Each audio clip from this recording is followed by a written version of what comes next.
L'éditorial du Figaro. Entrisme islamiste, agir avant qu'il ne soit trop tard, par Yves Tréhard. Étrange hasard du calendrier, c'est au moment où Jean-Luc Mélenchon se déclare candidat à l'élection présidentielle que la lutte contre l'entrisme islamiste redevient d'actualité. Un danger qui menace l'autorité de l'État, mais face auquel le patron de LFI semble avoir oublié ses combats acharnés d'antan pour défendre la laïcité.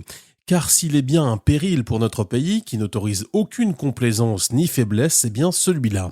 À tel point qu'il rend déplacé, inacceptable et incompréhensible la compétition que le ministre de l'Intérieur livre sur ce terrain à son prédécesseur.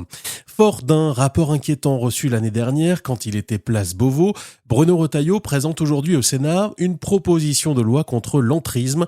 La considérant inachevée, Laurent Nunez a concocté de son côté un projet de loi qui sera bientôt soumis au débat. Ridicule guéguerre soutenu par la gauche pour gêner la campagne du candidat LR à la présidentielle. Faut-il rappeler que, même s'il a fait amende honorable, l'actuel ministre de l'Intérieur avait expliqué début mars que le port du voile n'était pas une atteinte, selon ses mots, au vivre ensemble républicain. C'était à l'occasion d'une visite à la Grande Mosquée de Paris, le lieu a son importance. Si la lutte contre le terrorisme est vite devenue une priorité, la bataille contre l'entrisme islamiste a trop traîné. Elle a souffert des tentatives répétées, vaines et brouillonnes, pour organiser l'islam de France. Et, par définition dissimulée, les manœuvres des radicaux pour noyauter nos institutions et nos corps constitués, à commencer par l'école, n'ont pas toujours été prises au sérieux.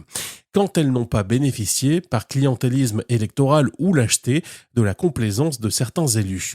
Aucun accommodement ne doit pourtant être possible avec nos principes républicains.